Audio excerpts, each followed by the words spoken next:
Remember when the future meant flying cars, 3-hour workdays, and a robot maid who could scold you like a mom 1 minute and save dinner the next? The Jetsons was that future. In 1962, ABC blasted us to Orbit City with George, Jane, Judy, Elroy, Astro, and Rosie, all brought to life by voices like George O'Hanlon, Penny Singleton, Janet Waldo, Dolls Butler, and Mel Blanc. The original run only lasted one primetime season, just 24 episodes, but thanks to endless reruns and that 1980s revival, it ended up feeling like it was always there, quietly teaching us that someday we'd be complaining about pushing buttons for a living. Today, we're heading back to Orbit City for 15 weird facts you probably never knew about the Jetsons. From casting clashes and legal battles, to real buildings that inspired those floating condos and the emotional story behind George's final performance. Now before we dive in, hit like and subscribe to remember when for more deep dives into the shows that raised us. Now let's get into the countdown with the Jetsons you remember depends on when you were born. Which Jetsons did you grow up with? Because the answer says a lot about when you were born. The original series only lasted 24 episodes before ABC pulled the plug in 1963, but those 24 episodes refused to go away. They went straight into Saturday morning reruns and never left, cycling through ABC, CBS, and NBC for over 2 decades. Gen X kids grew up on those originals. Orbit City was practically part of the furniture. The show made more money in reruns than it ever did in primetime. Merchandise flew off shelves, ratings stayed strong, and eventually Hanna-Barbera looked at the numbers and said, "Wait, why did we cancel this show again?" So in 1985, they revived the show and went big. 41 new episodes launched, followed by 10 more in 1987, more than doubling the entire series. These aired as part of the fantastic world of Hanna-Barbera, pulling strong ratings all over again. The original voice cast came back. George O'Hanlon, Penny Singleton, Mel Blanc, even though many of them were well into their 70s and 80s at this point. Hearing those familiar voices made the revival feel like a continuation, not a reboot. But Orbit City got some upgrades. Rosie became a regular instead of a 2-episode cameo, Astro got more screen time, the Jetsons adopted a new alien pet named Orbity, a spring-legged color-changing creature who looked like a rejected Pokemon prototype, the animation got smoother and brighter, storylines leaned harder into the sci-fi area of things, and the laugh track disappeared.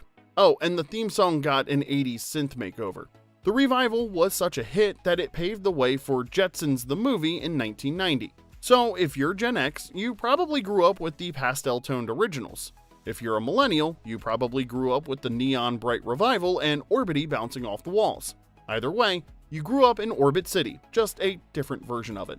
Number 14, the Jetsons theme song became a surprise 80s hit. Now, you know a theme song is catchy when it stays in your head for 60 years, but charting on Billboard 2 decades after your show got canceled, well, that's a whole different level of earworm. Back in 1962, Hoyt Curtin wrote the Jetsons theme to do one job: get you pumped for Orbit City. It was never meant to be a single, it never charted, and nobody even thought about it that way. Then, in 1985, Taft Entertainment released Television's Greatest Hits Volume 1. A compilation of classic TV themes, and for some reasons, the Jetsons track caught fire. Radio stations started playing it, not just novelty stations, mainstream rock and pop stations. Request lines lit up, and DJs couldn't escape George Jetson if they tried. So someone had the bright idea to re-record the theme in stereo and release it as an actual single, and it worked. In April of 1986, that goofy, bouncy cartoon jingle from 1962 climbed to number 9 on Billboard's retail sales charts. Hoyt Curtin was reportedly stunned. Honestly, who wouldn't be? One minute you're writing music for a cartoon about flying cars, the next you're charting alongside Madonna and Huey Lewis. A 24-year-old theme song, top 10. Because apparently America just really needed to hear Meet George Jetson one more time. Number 13, the Jetsons and the Flintstones finally met, and it was glorious chaos. For decades, fans joked that the Flintstones were the Jetsons' ancient ancestors, literally the Stone Age and the Space Age on opposite ends of the cartoon universe. But in 1987, Hanna-Barbera finally said, well, why not both, and gave us one of the biggest animated crossover events of the decade, the Jetsons Meet the Flintstones. Premiering November 15, 1987 as part of the Hanna-Barbera Superstars 10 lineup, the special answered a question nobody asked, but everybody secretly wanted. What happens when Fred Flintstone and George Jetson end up in the same room? Spoiler: chaos, confusion, and a whole lot of creative timekeeping. The plot kicks off with Elroy Jetson inventing a time machine for a school project. Orbit City kids did not mess around. The family assumed the machine would take them further into the future, but as they prepared to test it, Astro got excited, wagged his tail, and accidentally bumped the lever from future to past.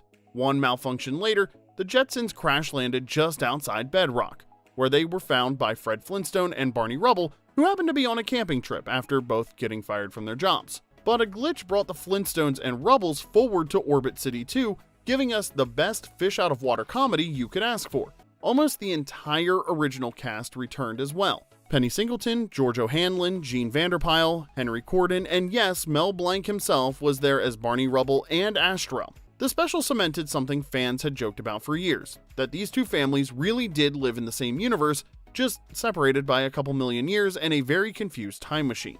Number 12, the original George and Jane got fired and then sued Hanna-Barbera. Before George and Jane Jetson sounded like the voices we've known for over 60 years, Hanna-Barbera had cast the roles with different voices. Maury Amsterdam, best known for the Dick Van Dyke Show, was originally hired to play George, and comedian Pat Carroll was set as Jane. They were contracted for 24 full episodes at $500 a pop. That's a season's worth of futuristic nagging and "Jane, stop this crazy thing!" already locked in. Except almost as soon as they recorded the first episode, the studio replaced them. No warning, no explanation, just poof, two fresh voice actors. George O'Hanlon and Penny Singleton suddenly stepped into Orbit City. So Amsterdam and Carroll did what any fired TV star with a signed contract and a sense of dignity would do. They sued Hanna-Barbera for $12,000 each, the exact amount they would have earned for the season. Carroll later said she didn't even expect to win, she just wanted the studio to own up to how unprofessionally they handled the whole situation. Only later did the official reason come out: sponsor conflicts.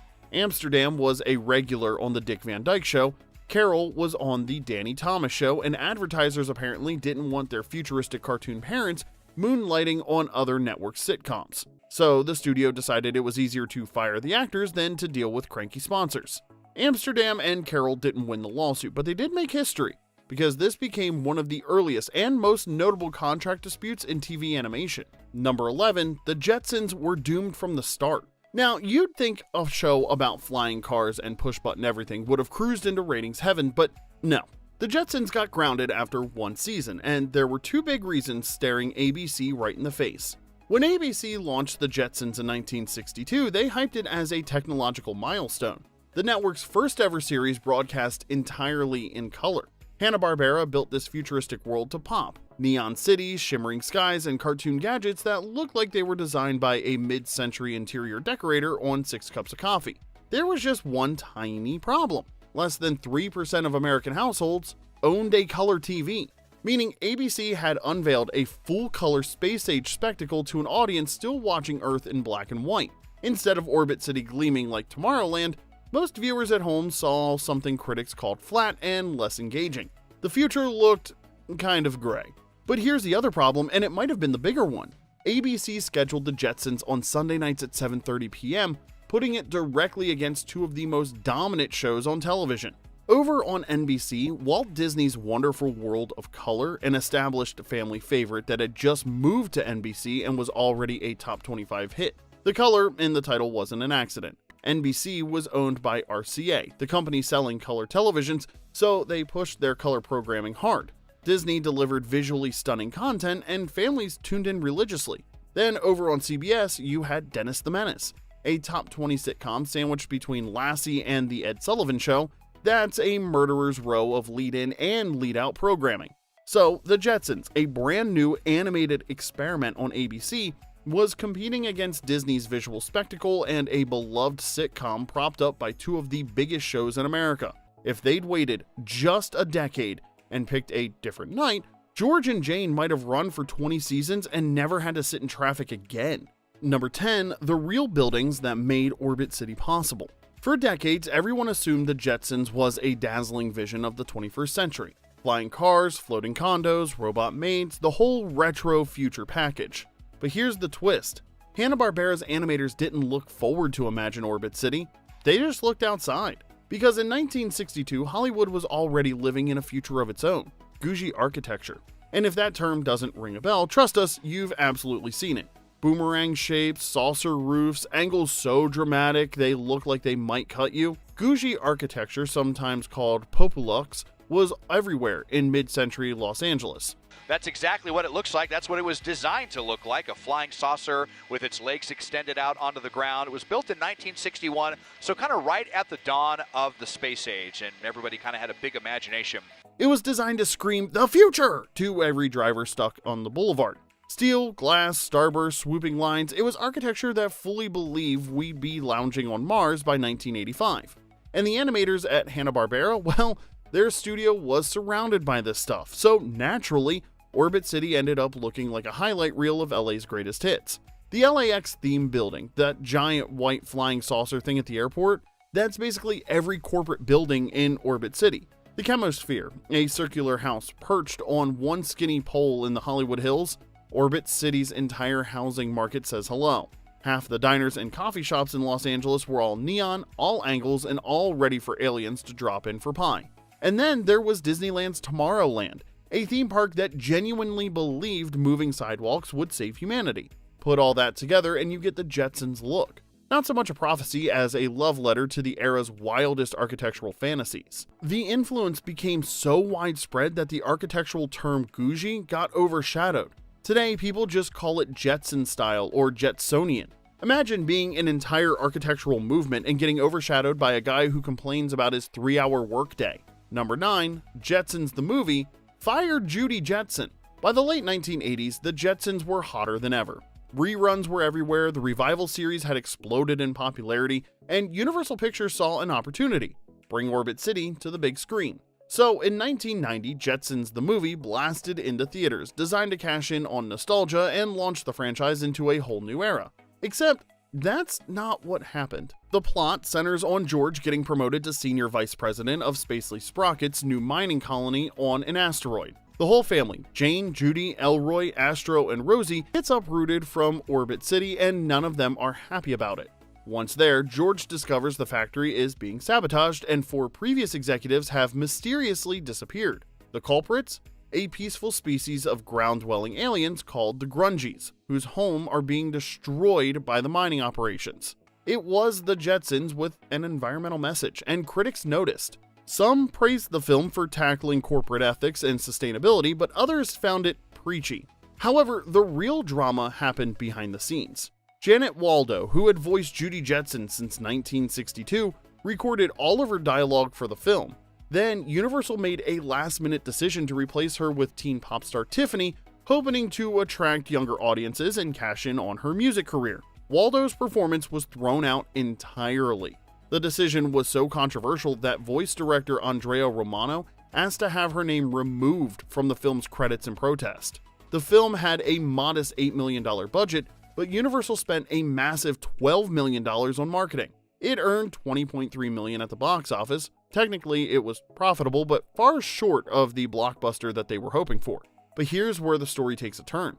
On home video and TV, the movie found its real audience, becoming a childhood staple for kids in the 90s, even if they never knew it had flopped in theaters or that there was a completely different Judy buried in a vault somewhere. For all its flaws and behind-the-scenes chaos, Jetsons the movie gave a whole new generation their first real trip to Orbit City. Number 8, George Jetson's job was a joke. Literally.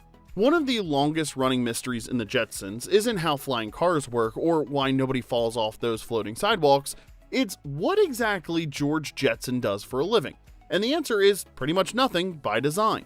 George's official title at Spacely Sprockets is Digital Index Operator, which sounds fancy until you realize his entire job is pushing one button. And somehow he still complains about being overworked, but that's the joke. In the early 60s, America was obsessed with the idea that automation would eliminate real work, a future where machines handled everything, leaving humans with cushy, simple jobs. The Jetsons took that anxiety and cranked it to 11. George barely lifts a finger, but he's still stressed out, still terrified of being fired, still scrambling to appease the world's grumpiest boss, Mr. Spacely. It was brilliant satire, even in a utopian future where machines do everything. Your boss will still find a way to ruin your day. So yeah, the vagueness of George's job wasn't lazy writing, It was a sharp wink at the audience. Futurists promised that technology would free us. The Jetsons suggested it might just free us to complain more efficiently. Now, before we blast into the next fact, do us a favor, tap that like button and subscribe if this is bringing back those Jetson memories. It helps more retro TV fans find us, and honestly, it keeps Mr. Spacely off our backs, so please do it, okay? Number 7, Rosie the Robot was a budget model, and that was the point. For a lot of fans, Rosie the Robot is the face of the Jetsons, the wisecracking maid who wasn't afraid to sass George when he deserved it. But here's the twist. Rosie wasn't the Jetsons' cutting-edge status symbol, she was their hand-me-down. In the pilot, we learned that Rosie is an XB500, an older demonstrator model from a You Rent a Maid service. Newer, sleeker, more distinguished robots were available, complete with fancy accents to let your neighbors know you'd made it. But the Jetsons couldn't afford one. Even in the year 2062, middle-class families were still upgrading on a budget. And that was the point. Rosie's outdated design was a clever way to show that class divides and money worries survive even in a world with flying cars and Futuraka cycles. If the future is automated, the quality of your automation still depends on your wallet. But here's the part most people get wrong.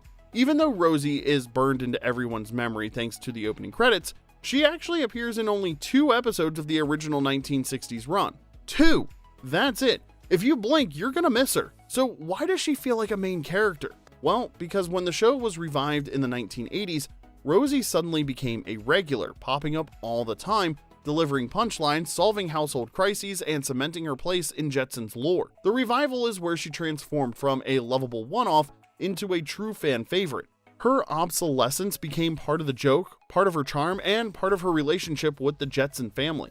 They could have traded her in for a flashier model, but they never did, and honestly, that's kinda sweet. Number 6. Astro almost didn't make the cut, and yes, he basically is Scooby-Doo. You can't picture the Jetsons without Astro, the lovable, overgrown space mutt who sounds like he swallowed a bag of consonants. But here's the wild part.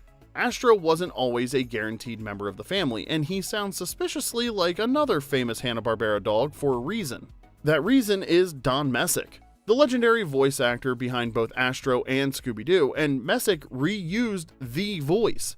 The unmistakable R speech, the mushy consonants, the heartfelt I love George. It was the same style that later made Scooby-Doo a household name. And sorry, my Scooby-Doo is a bit rusty and bad. Astro was essentially the prototype Scooby, but behind the scenes, Astro's future wasn't certain. In his debut episode, The Coming of Astro, the Jetsons test 2 potential pets: the affectionate, slightly chaotic Astro, and Electronimo, a perfectly programmed robotic dog. George is Team Robot all the way. Why deal with fur, messes, or actual feelings when you can have a dog with a motherboard? The family even held a contest to decide which dog would stay. Electronimo outperformed Astro in every standard dog task, but then a burglar broke into the apartment and Electronimo's programming backfired. The robot was designed to attack anyone wearing a mask, so when the burglar slapped his mask onto George's face, Electronimo started chasing George instead of the criminal. Meanwhile, Astro, who had been hiding in fear, accidentally crashed into the burglar while trying to escape, knocking him out cold. Now, was it heroic? No, but it was effective. And just like that, George's heart melted. Electronimo got donated to the police force, where his attack anyone in a mask programming would be actually useful. Astro stayed. Keeping a real dog gave the Jetsons something audiences could emotionally latch onto, grounding all the space-age gadgets in something warm, goofy, and incredibly human. Number 5, Judy Jetson was almost launched as a real-life teen pop star. Judy Jetson wasn't just the stylish, boy-crazy teen of Orbit City, she was almost Hanna-Barbera's ticket to creating a real-world pop phenomenon. Years before the Archies scored a #1 hit with Sugar Sugar, Hanna-Barbera was already plotting to turn a cartoon character into a pop star. From the start, Judy was designed with total pop star in space energy. Her fashion, her hair, her musical crushes, everything about her screamed futuristic rock and roll fangirl. Her big showcase episode, A Date with Jet Screamer, even gave us the unforgettable song Eep Op Ork Ah Ah Means I Love You, which sounds exactly like something a 1960s teenager would have begged the DJ to play again. And Hanna-Barbera had bigger plans. Behind the scenes, they floated the idea of turning Judy Jetson into an actual pop act. Singles, promotions, maybe even a legitimate music career. This wasn't just wishful thinking either. Hanna-Barbera had their own record label, plus partnerships with Golden Records, giving them the infrastructure to actually pull it off. Think cartoon Britney Spears, but with more sparkles and jetpacks. The original show ended too soon for the plan to take flight. Then came the 80s and 90s, and suddenly the franchise did start leaning into Judy's musical destiny. In Jetsons the movie from 1990, Judy was voiced by real-life teen pop star Tiffany, who recorded 3 songs for the soundtrack, including the single I Always Thought I'd See You Again. The strategy was clear. Decades later, the studio was finally trying the teen idol angle they'd imagined in the 60s. And if you watch the 1988 TV special Rockin' with Judy Jetson, you know they went all in. Judy joins a band, faces off against an evil queen, and basically saves the galaxy with the power of pop music. Proving that Judy as pop star wasn't just a footnote, it was a full-blown franchise direction. Number 4, the Jetsons accidentally predicted half your house. One of the reasons the Jetsons refuses to fade from pop culture is simple. Every time you use a gadget, there's a tiny voice in your head whispering, "Wait, didn't the Jetsons do this first?" And yeah, they basically did. When the show premiered in 1962, it wasn't trying to be prophetic, it was riffing on the space-age buzz of the era. Yet somehow this pastel cartoon family ended up predicting dozens of technologies we now take for granted decades earlier. Take video calls, for example. George and Jane casually FaceTimed long before Zoom made it socially acceptable to attend meetings in pajama bottoms. Wrist screens? Elroy and his friends were rocking proto-Apple watches while real-world engineers were still figuring out how to make calculators pocket-sized. Those giant wall-mounted screens in Orbit City, well, say hello to flat-screen TVs and tablets. Rosie the robot maid may not be folding our laundry yet, but her sidekick, that tiny disc-shaped vacuum, was basically the spiritual grandmother of the Roomba. The show even nailed telemedicine. In one episode, George swallows a peekaboo capsule that sends internal images to the doctor. Today, we have capsule endoscopy. The Jetsons called it first, we just gave it a medical name. And while we're still waiting for airborne traffic jams and personal flying pods, the show's drone-like vehicles sure look familiar in a world filled with DJI drones and Amazon delivery prototypes buzzing overhead. Even the Jetsons' push-button lifestyle became reality. Smart homes with automated lighting, voice-controlled assistants, smart fridges, digital news feeds. If Rosie were Wi-Fi enabled, she'd fit right in today. Now sure, we didn't get the 3-hour workday and flying cars aren't exactly lining up at the DMV, but when it comes to the everyday tech, the stuff we actually use, the Jetsons were weirdly on the money. Number 3, final recording session became one of animation's most emotional moments. Few cartoon characters are as closely tied to their voice actor as George Jetson is to George O'Hanlon. That slightly frantic, permanently stressed delivery wasn't an act, it was O'Hanlon's comic signature. What a spot. It'll take a bigger brain than mine to figure an answer out to this one. Aye, that's it. The brain. But the story of his final days recording Jetsons the movie has become one of animation's most haunting pieces of lore, and, like most legends, the truth is even more powerful. By 1989, O'Hanlon was in fragile health. After a debilitating stroke in the late 70s, he could no longer read scripts or record in a full cast session. The revival series and the movie were only possible because of a special setup. The voice director would feed him lines one at a time, and he'd repeat them into the microphone with that old George Jetson spark still intact. He recorded most of his movie dialogue in one day, then returned the next for a few final pickup lines, small pieces of dialogue meant to polish scenes already recorded. That's when he suffered a fatal stroke in the studio. But here's where legend diverges from reality. Fans often repeat the myth that O'Hanlon's last words were a line as George Jetson, a perfect in-character farewell, but according to voice director Andrea Romano, his actual final words were heartbreaking and very human. As he began to slip into the medical emergency, he cried out, "George, George, are you okay?" Not a scripted line, but a moment of real confusion as he collapsed.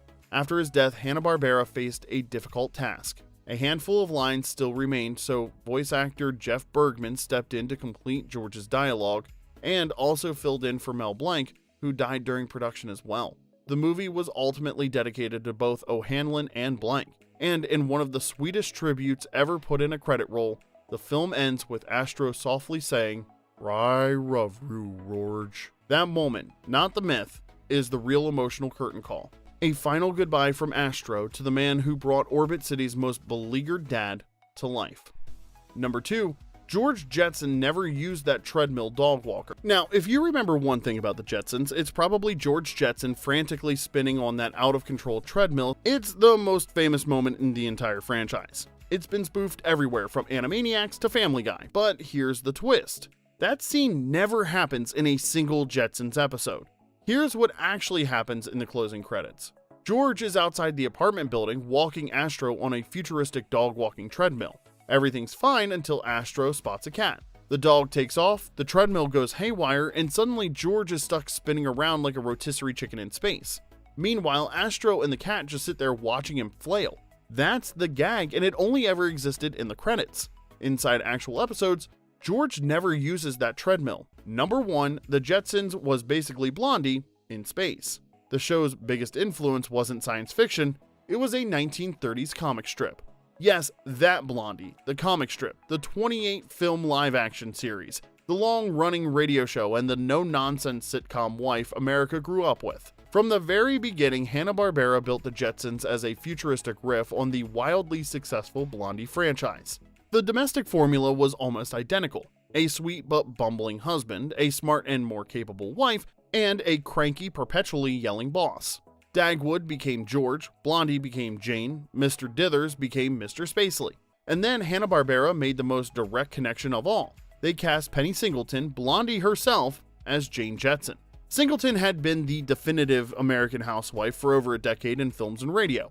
Her voice was instantly recognizable to 1960s audiences, which meant that even though the show took place in 2062, the family dynamic felt familiar, trusted, and sitcom safe. It was a genius move. If the Flintstones was the honeymooners in the Stone Age, then the Jetsons was Blondie in the Space Age. Singleton's warm but no-nonsense delivery grounded the show. She made orbiting condos and food-o-matics feel like a perfectly normal extension of suburban life. For viewers who grew up with her Blondie films, it was like hearing an old friend, only now she had a robot maid and a food-a-racka cycle. And there you have it, 15 weird and wonderful facts about the Jetsons. Which fact blew your mind the most, and what did we miss that every hardcore Jetsons fan should know? Let us know in the comments section below. Hit like if this stirred up some Orbit City memories, subscribe for more trips back to the shows we grew up on, and share this video with someone who still swears they remember George actually using that treadmill in an episode. Until next time, Jane, stop this crazy thing! And this is Remember When.